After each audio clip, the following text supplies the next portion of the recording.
Alright, so if you've been watching my channel here on YouTube, you know this channel is all about keeping and breeding ball pythons.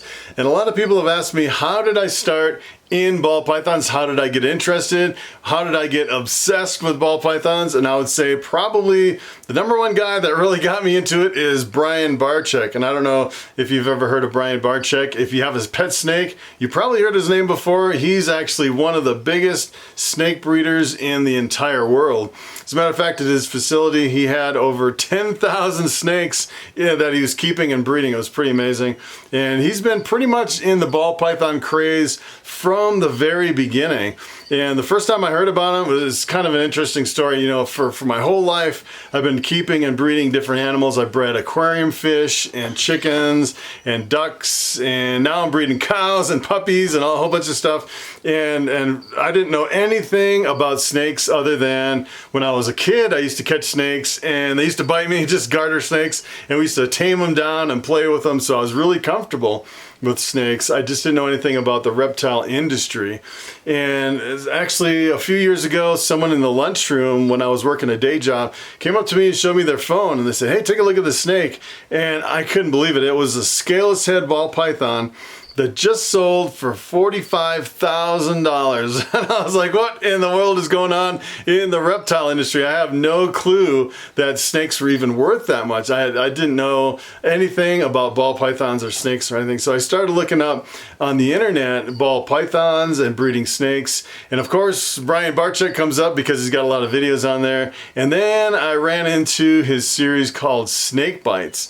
And let me tell you, if you haven't seen Barczyk's Snake Bites series, it's a pretty old one. He's got like a different vlog kind of a style thing going on now, but it was like his original vlogs in his snake breeding facility with over 10,000 snakes in there. He had a lot of people working for him, a lot of snakes, a lot of content. Put out videos every week, and I watched probably every single snake bite episode probably 3 or 4 times at least. I was like obsessed. I'll drive back and forth to work and I'd just, you know, start YouTube on my phone and just let it play and listen to what he said. And sometimes I put it up on my dash and try to watch him when I was like stuck in traffic or something. And then at home I'd watch him too. I put in a lot of hours watching snake bites. And let me tell you, that's probably where I gained most of my information, between watching snake bites, and then there's another forum on the internet called ballpythons.net. And let me tell you, between those two, I pretty much learned almost everything there is that I put out on my channel. All my content is pretty much from what I learned back there in the day. So it's pretty awesome. And now if you actually look at Barczyk, what he's doing now, it's pretty funny because I watched him at the very beginning when he said, yeah, maybe I'll start a reptile zoo and see what happens. From the very beginning I was watching him. It was almost every episode, day after day, and I watched him build the reptile zoo from scratch, build it out, and now every single day he does videos, like a daily vlog in his reptile zoo. And he's got like over 2 million subscribers on YouTube, and it's pretty amazing. But the funny thing is when I first started, Barczyk got me into breeding snakes. And then he's kind of made the transition to daily vlogs, and I was like, I wonder why he's doing daily vlogs, you know, because it's almost like he's a mirror image of me, who's, you know, working, you know, 24/7. You hardly have time to sleep, and you're kind of really driving yourself. He seems like a real driver to me, and it's like, why would he be trying to fit this in the schedule? And come to find out, you can actually make money putting videos on YouTube. So that's kind of another incentive. You can educate people, you can have an awareness of the reptile industry, plus you can make some money putting out videos. So I thought, man, this is great. So I started putting out the daily videos, kind of like Barczyk. So I've been following in his footsteps, not only breeding snakes, but putting out the daily videos. And the funny thing, is a lot of people that watch my channel now, they're actually thinking about buying a ball python. And then some of them that have bought ball pythons are thinking of doing, you know, the daily vlogs of their reptile adventures. So I thought that was pretty cool that he instilled the appreciation and the obsession in me, and then I turn around and pretty much do the same for other people, which is pretty cool. So what I'm gonna do is I'm just gonna give you a quick tour of my reptile room. I'll just kind of show you a few snakes and some racks and stuff, and kind of show you where I am right now. And you know, things are always kind of changing as we, you know, breed more snakes and hold more back and grow and expand or shrink down. Probably for me, it'll probably be a growth and expansion, maybe into another facility eventually. But for right now, I'm pretty small. I just have a few racks here in my basement, and I'm pretty much looking to the point where I can actually move someday into a separate facility and expand a little bit more. But let me show you some of my racks and some of my snakes. All right, so I'm going to give you a quick walk around tour of my snakes. These are all full of snakes. This is my hatchling rack over here. These are some of my females. I have a super dwarf reticulated python in my snake room. I actually have all these rat racks over here, and then a couple rows of mice on top. And then I have another big hatchling rack over here. This holds all my hatchlings for the year. I produce like just a little over 100, and this, between this rack and the other one, I think I can hold like 104 hatchlings or something like that. And let me tell you, most of these tubs are full. The only ones I don't have, I actually emptied 3 tubs on the top. The rest of them are pretty much all full of snakes, except for my hatchling racks. So my hatchling racks are filling up really nicely. I actually have some in the incubator. So maybe I'll just go through and show you some of my really cool snakes. Let's see, this is probably one of my coolest. This one, take a look at this. This is a calico bamboo. Really good looking snake. This is awesome. Probably one of the best combos that I produced last year. I actually hatched this out a year ago. This is a really awesome looking snake. And I produced some really cool scaleless head lemon blasts. High expression scaleless heads. Kind of in the Brian Barczyk Scaleless project. I know he brought that into the country and actually started the craze, and that really got me into the scaleless head. Actually, I have a pastel scaleless head. Look at this one. This is a really big pastel. I'm thinking she's actually only 1 year old. Look at how big she is for just 1 year old. She is a big girl. Really beautiful pastel scaleless head. You can see the scales missing on her head, and she's probably going to be ready maybe in a year, maybe a year or two, and she'll be ready to breed. I'll get some totally scaleless stuff, so I'm really excited about that one. That's probably one of my most exciting. And then I actually produced some bamboo lessers, so I crossed my bamboo with the lesser, and I got some of these all white snakes. Take a look at this. This is really beautiful. These are my hatchlings from last year, my holdbacks. This one happens to be a male, and of course it's a lelix, so anything I breed it to, I'll produce half bamboos and half lessers. Really cool. And then some of this stuff I bought into, like my lesser clown here, she's in shed. She's a really big girl. I'm actually going to try to breed her this fall. Bought a really high-end clown, a banana inchy clown male to breed with that. I have another clown female over here that's doing really well. She actually laid eggs this year, and she's eating really well. I'm hoping she'll actually give me some more eggs. Let's see, I have so much stuff here. So many really cool snakes. I actually have this fire pied I got from Justin Kobelka, really high-end snake.